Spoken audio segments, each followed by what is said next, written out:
Selanjutnya kita akan menuju ke kota Manado, Provinsi Sulut, Tribunars. Para pelaku usaha perahu di dermaga Kalimas kini mulai menangguk pendapatan seiring dengan maraknya aktivitas turisme di sana. Para pelaku usaha perahu ini pun mengaku aktivitas turis kini sudah kembali pulih seperti sebelum pandemi COVID-19. Di mana saat pandemi lalu, perahu di dermaga tersebut hanya terparkir saja.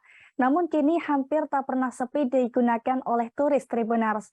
Dan bagaimana suasana saat ini di sana akan disampaikan oleh rekan Arthur Rompis dari Tribun Manado. Silakan rekan Arthur.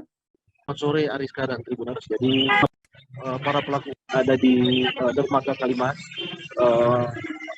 menyatakan diri mulai bermenang cuan.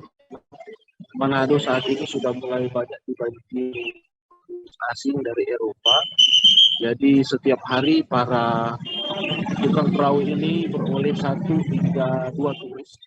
Jadi ongkos dari satu turis untuk naik perahu adalah 1.200.000 dan para pelaku usaha dari usaha ini, para pelaku usaha ini bisa seperti tukang perahu bisa beroleh sekitar 500 hingga 600.000 per hari.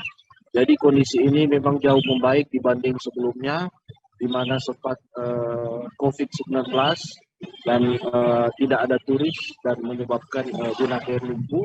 Dan saat ini para turis asing sementara melakukan kedatangan di Sulawesi Utara dan kemungkinan juga pada pekan depan akan mulai kedatangan para turis dari Korea Selatan dan para pelaku usaha ini menyambut baik kedatangan para turis dari Korea Selatan tersebut. Demikian Ariska.